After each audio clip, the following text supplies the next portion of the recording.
all you believers, Alhamdulillah. You have no idea how happy I feel just to say Alhamdulillah. Bismillah ar-Rahman ar-Rahim. Assalamu alaikum. اے ایمان والو، الحمدللہ، آپ تصور نہیں کر سکتے کہ اس لفظ کی ادائیگی سے مجھے کس قدر خوشی ملی ہے۔ الحمدللہ، میں ابھی اگر صرف الحمد کہہ کر ہی یہ خطبہ ختم کر دوں تو ہمارے لیے کافی ہوگا۔ الحمدللہ، میں گواہی دیتا ہوں کہ کوئی اللہ کے سوا عبادت کے لائق نہیں، اور ہم اس پر بھروسہ رکھتے ہیں، ہم اس پر ایمان لاتے ہیں۔ ہم اللہ پر کس طرح بھروسہ رکھتے ہیں؟ میں اللہ پر بھروسہ رکھتا ہوں، یہ زبان سے کہنا بہت آسان ہے۔ کیا آپ حقیقت میں اللہ پر بھروسہ رکھتے ہیں؟ تو پھر آپ کو کتاب اللہ پر بھی ایمان ہوگا، اور اگر آپ کتاب اللہ پر بھروسہ رکھتے ہیں تو پھر آپ نے اسے پڑھا بھی ہوگا۔ آپ اسے سیکھیں گے، سمجھیں گے اور لوگوں کو پڑھائیں گے، کیونکہ ہمارے نبی صلی اللہ علیہ وآلہ وسلم کا ارشاد ہے کہ تم میں سے بہتر وہ ہے جس نے قرآن پڑھا اور دوسروں کو پڑھایا۔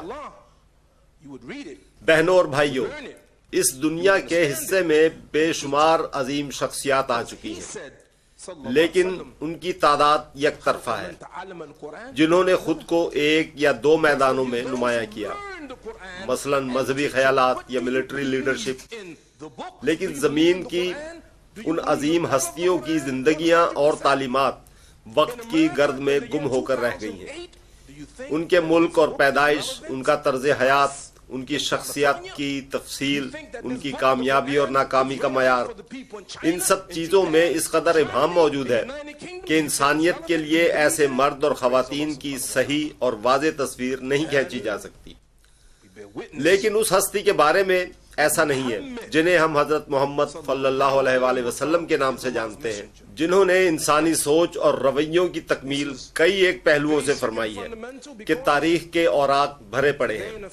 آپ کی نجی و عوامی زندگی کو تاریخ نے ایسے درست انداز میں دستاویزی شکل میں ڈھالا ہے کہ یہ پوری ایمانداری کے ساتھ آج کے دور میں ہم تک پہنچ گئی ہے، جس کی صحت پر نہ صرف آپ کے پیروکاروں کو یقین ہے بلکہ آپ سے کینہ رکھنے والے ناقدین بھی متفق ہیں۔ حضرت محمد صلی اللہ علیہ وآلہ وسلم ایک مذہبی استاد تھے، ایک سماجی کارکن، اخلاقی رہنما، ایک ناظم، ایک وفادار دوست، ایک باوفا خامند اور شفیق باپ بھی تھے، اور یہ سب خوبیاں خدا نے آپ کی ذات واحد کو عطا فرمائی تھی۔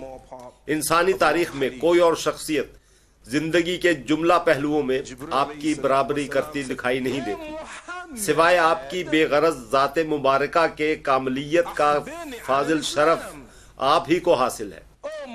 آپ سے پہلے آپ جیسی کسی ہستی نے کرۂ ارض پر پاؤں نہیں رکھا۔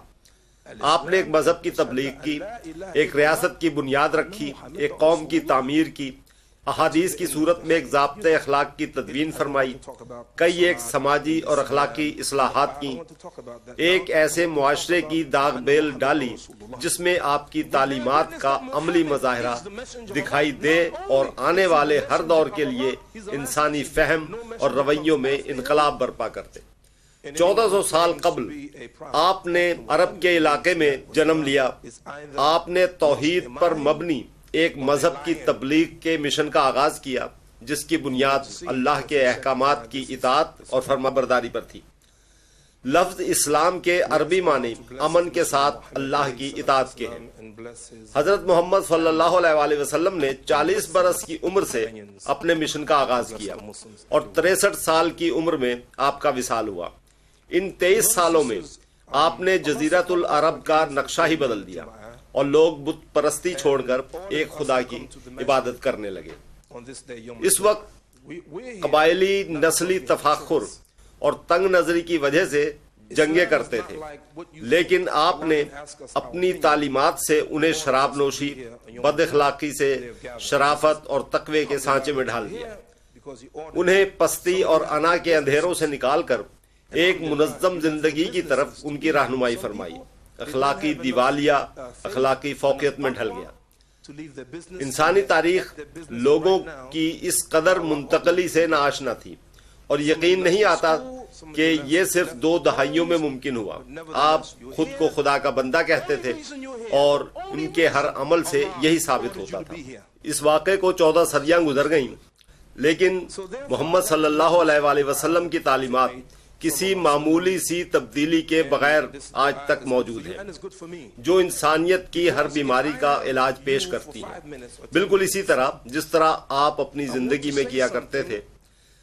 حضرت محمد صلی اللہ علیہ وآلہ وسلم کے پیروکاروں نے کبھی یہ دعویٰ نہیں کیا، لیکن اس تنقیدی اور غیر متعصب تاریخ نے جو نتیجہ پیش کیا اس سے فرار ممکن نہیں۔ میں آپ کو دعوت دیتا ہوں کہ آئیں اور تاریخ کے اوراق سے اس شاندار ہستی کو دریافت کریں جن جیسی کسی ہستی نے کرۂ ارض پر قدم نہیں رکھا۔ حضرت محمد صلی اللہ علیہ وآلہ وسلم نے کیا پیغام دیا؟ آپ نے اخلاقیات کے سنہری اصولوں کی تعلیم دی، بلکہ جنگ کے اصول بھی وضع کیے جنہیں نظریے کے طور پر پیش کیا جا سکتا ہے۔ جنیوا کنونشن میں انہی اصولوں سے استفادہ کیا گیا ہے۔ اب اس پر غور کریں کہ سب معصوم جانیں اس قدر مقدس تھیں کہ جسے کوئی بھی گزند نہیں پہنچا سکا سوائے ان کے جنہوں نے آپ کے خلاف جنگ میں حصہ لیا۔ ایک جان کو بچانا ایسے ہی ہے جیسے پوری دنیا کو بچا لیا گیا ہو، اور ایک معصوم جان کا ضیاء پوری دنیا کا ضیاء کہا جاتا ہے۔ قتل و غارت کے ذریعے نسل کشی کی اجازت نہ تھی، لیکن کچھ قبائل مسلمانوں کے قتل عام کے مرتکب ٹھہرے۔ آپ نے سب کو باہمی تحفظ اور معافی فراہم کی، یہاں تک کہ بعض اوقات کئی لوگ اپنا عہد توڑ دیتے تھے۔ آپ نے اس وقت تک حملے کی اجازت نہ دی جب تک یہ ثابت نہ ہوا کہ جنگ کے دنوں میں انہوں نے غداری کی تھی، اور رسول اللہ صلی اللہ علیہ وآلہ وسلم اور مسلمانوں کو گزند پہنچانے کی کوشش کی۔ یہ ان یہودیوں کے لیے تھا جو غدار ہو گئے، دیگر لوگ اس سے مستثنی تھے۔ ان دنوں ہر قوم اور ہر قبیلے میں غلام رکھنے کا رواج تھا۔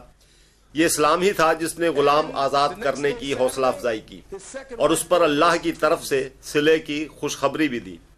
پیغمبر نے خود اپنی زندگی میں غلام آزاد کرنے کی مثال پیش کی اور اپنے ساتھیوں کو بھی اس کی ترغیب دی۔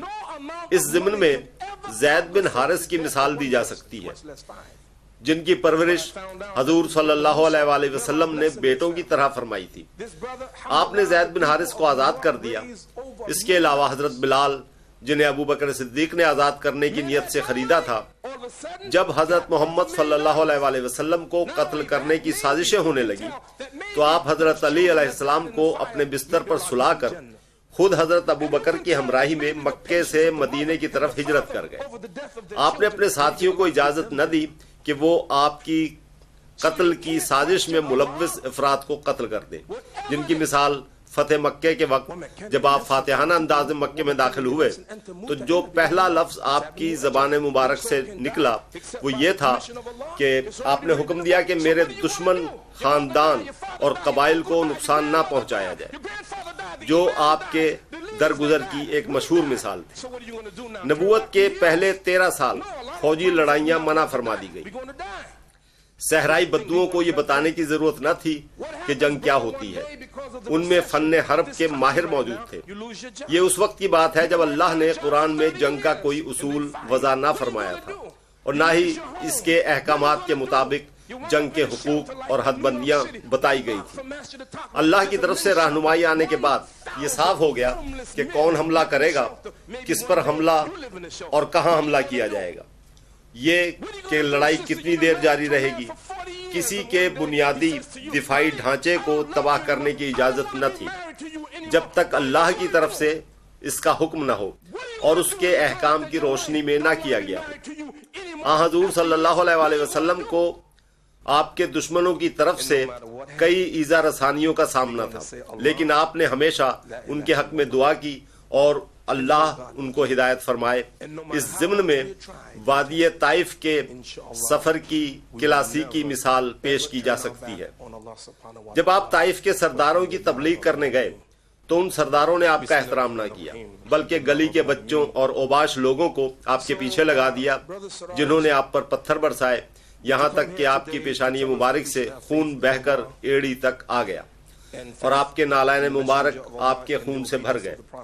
تب جبرائیل علیہ السلام تشریف لائے اور کہا کہ اگر آپ اجازت دیں تو طائف کے پہاڑ اس وادی پر پھینک دوں اور انہیں تہس نہس کر دوں، لیکن آپ نے ان کے حق میں دعا فرمائی کہ اللہ ان کو ہدایت فرمائے اور انہیں ایک خدا کی عبادت کرنے کی توفیق دے۔ حضور نے دعویٰ کیا کہ ہر پیدا ہونے والے کا مذہب اسلام ہے۔ لفظ مسلم کا مطلب ہے جو سلامتی کرنے والا ہے، خدا کے احکامات کے مطابق کام کرتا ہے اور اس کا احکام بجا لاتا ہے۔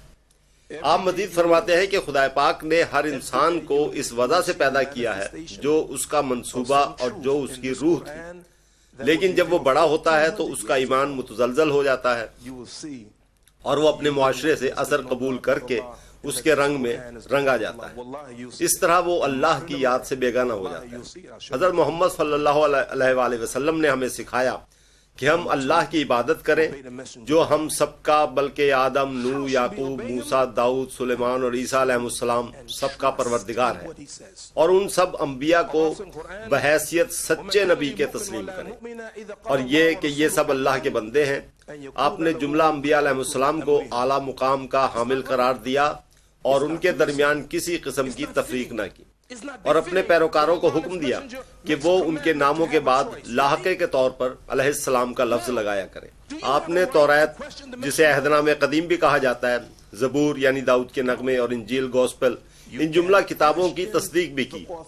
اگر یہ اپنی اصل حالت میں موجود ہوں تو ان کے نزول کا بھی وہی ذریعہ ہے جو قرآن کا ہے، جو اللہ سے جبرائیل کے ذریعے نازل ہوئی۔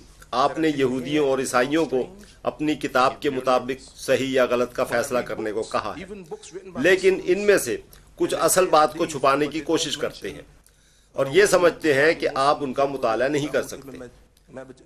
آپ اپنے دور نبوت میں پیش آنے والے واقعات کی پیش گوئی فرماتے اور وہ واقعات بالکل ویسے ہی رونما ہوتے جیسے آپ نے پیشین گوئی کی ہوتی۔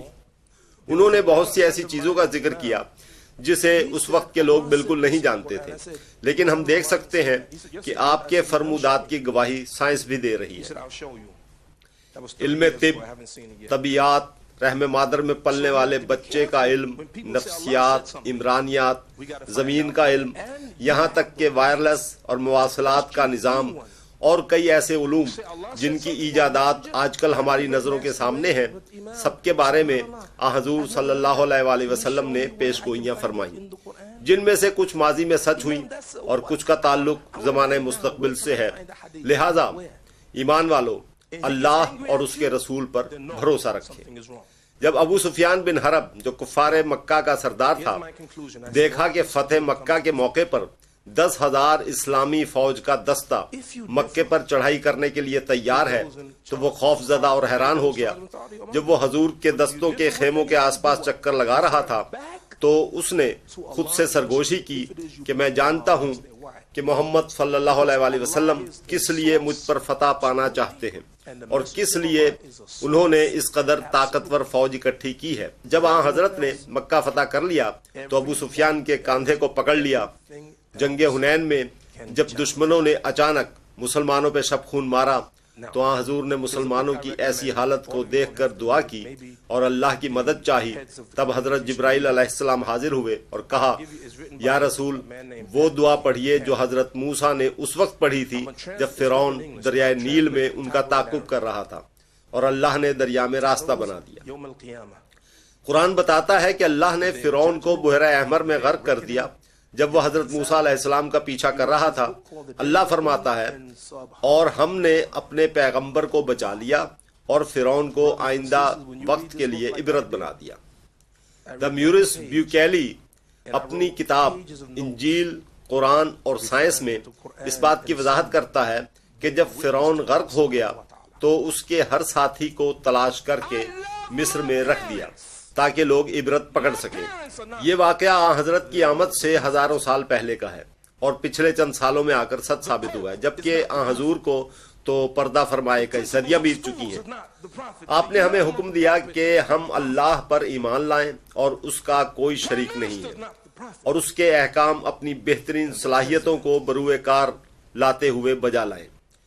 آپ نے اپنے ساتھیوں اور رفقا کو بھی بد دعا سے روکے رکھا. آپ نے کھانا کھانے، پانی پینے کے علاوہ بول و براز کے آداب اور رشتہ داروں سے رویوں کے بارے میں ہمارے لیے عملی نمونہ پیش کیا، اور آپ ان تمام آداب کو خدا کی طرف منسوب کرتے تھے. شبیب بن عثمان ایک مشرک تھا جس کا باپ اور بھائی جنگ احد میں مارے جا چکے تھے، اور حضرت محمد صلی اللہ علیہ وسلم کو قتل کرنے کی طاق میں تھا کہ اپنے باپ اور بھائی کی موت کا بدلہ لے سکے. کئی سال گزر گئے اور سن 8 ہجری میں جنگ حنین کے موقع پر اس نے سوچا کہ آن حضور کو قتل کرنے کا اس سے بہترین موقع پھر ہاتھ نہیں آئے گا. جب جنگ شروع ہوئی تو وہ آگے بڑھا اور حضور صلی اللہ علیہ وسلم کے پیچھے کھڑا ہو گیا تاکہ اپنے مذموم ارادے میں کامیاب ہو سکے، لیکن اللہ نے اپنے محبوب نبی کو اس کے ناپاک ارادے سے خبردار کر دیا. آپ فوراً مڑے اور اپنا ہاتھ شبی کے سینے پر مار کے فرمایا، شبی میں تمہاری برائی سے اللہ کی پناہ چاہتا ہوں. شبی کہتا ہے کہ میرے جسم میں کپ کپی طاری ہو گئی، مجھے یوں لگا جیسے میرے سامنے میری انتہائی محبوب ہستی کھڑی ہے، یہاں تک کہ حضور مجھے اپنے کانوں اور آنکھوں سے زیادہ عزیز لگے. اسی وقت میں نے اللہ اور اس کے رسول کا کلمہ پڑھا اور دائرہ اسلام میں داخل ہو گیا. اس کے بعد میں نے حضرت محمد صلی اللہ علیہ وسلم سے دریافت کیا کہ اللہ نے آپ کو میرے ارادے سے آگاہ فرما دیا تھا. تو حضور میرے سینے پر ہاتھ رکھ کر فرمایا، اے پروردگار، شیطان کو اس سے دور رکھ. جب جنگ حنین اپنے انجام کو پہنچی تو آپ نے مجھے ارشاد فرمایا، اللہ تمہارے لیے جس چیز کی خواہش رکھتا ہے وہ اس چیز سے بہتر ہے جس کی تم اپنے لیے آرزو رکھتے ہو. بہنوں اور بھائیوں، آن حضور اپنے آخری ایام میں تھے. ذرا اسلام میں مغفرت کا تصور کیجئے. جب آخری ایام میں حضور بیمار ہوئے تو امام علی اور حضرت فضل ابن عباس ان کو سہارا دے کر مسجد میں لائے. آن حضور کو چلنے میں بڑی دقت پیش آ رہی تھی اور آپ پاؤں گھسیٹ کر چل رہے تھے. آپ نے اپنا سر ایک کپڑے سے باندھ رکھا تھا. جب آن حضور ممبر کے قریب پہنچے تو آپ نے فرمایا کہ لوگوں، وقت آن پہنچا، قریب ہی ہے کہ میں تمہیں چھوڑ جاؤں. اگر میں نے کسی سے کوئی وعدہ کیا ہو تو میں اسے پورا کرنے کے لیے تیار ہوں. اگر میں نے کسی سے کچھ لیا ہے تو وہ اس کا تقاضا کر سکتا ہے تاکہ میں اسے ادائیگی کر سکوں.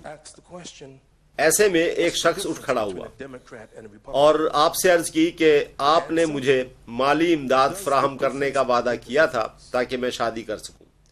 تب حضور نے حضرت فضل بن عباس سے کہا کہ فوراً اس شخص کو مطلوبہ رقم فراہم کر دی جائے. تب آپ ممبر سے اترے اور گھر تشریف لے گئے. اس کے بعد آپ ایک بار جمعے کے روز مسجد نبوی میں رونق فروز ممبر ہوئے. یہ حضور کے وصال سے 3 روز قبل کا واقعہ ہے. آپ نے فرمایا، اگر کوئی مجھ پر حق رکھتا ہے تو کھڑا ہو جائے اور تقاضا کرے، کیونکہ اس دنیا کی سزا آخرت کی سزا سے بہتر ہے. اسی وقت سوادہ ابن قیس کھڑے ہوئے اور کہا، جب آپ جنگ طائف سے واپس آ رہے تھے تو آپ نے اونٹ کو مارنے کے لیے تازیانہ پکڑے، اپنا ہاتھ بلند کیا. جب آپ سوار ہو رہے تھے تو وہ تازیانہ میرے پیٹ پر لگا اور اب میں اس کا بدلہ لینا چاہتا ہوں. غور کیجئے، رسول خدا کی درخواست محض درخواست نہ تھی بلکہ یہ ایک سنجیدہ درخواست تھی. آن حضور معمولی سے معمولی حق کی ادائیگی اور معمولی سے معمولی نقصان کی تلافی کرنا چاہتے تھے. جن باتوں کو کوئی اہمیت نہیں دی جاتی تھی آپ کو ان کا بھی خیال تھا. دوسرے یہ بات بھی قابل غور ہے کہ حضور نے جان بوجھ کر سوادہ بن قیس کو تازیانہ نہیں مارا تھا. اس لیے سوادہ بن قیس کو کوئی حق نہیں تھا کہ وہ صرف اس کی دیت وصول کر سکتا تھا، لیکن اس کے باوجود حضور نے سوادہ کو اس کی خواہش کی تکمیل کرنے دی.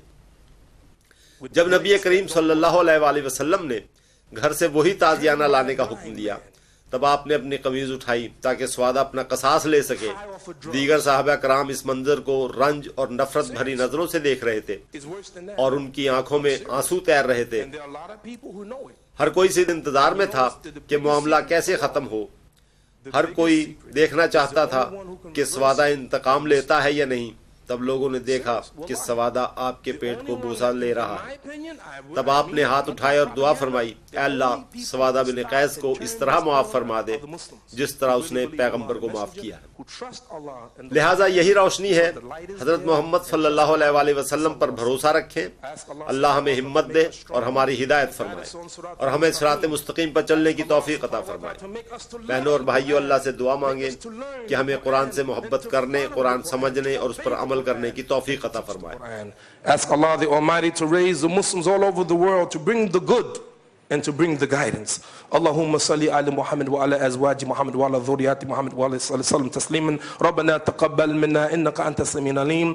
Rabbana la tu'akhidna in nasina wa ata'na. Rabbana wa la tahmil alayna isran kama hamaltu alladhina min qablina. Rabbana la tuhammilna ma la taqata lana bi wa'fur 'anna waghfir lana warhamna wa anta mawlana fansurna 'ala al-qawmil kafirin. Walhamdulillahi rabbil alamin. Iqamatu salah.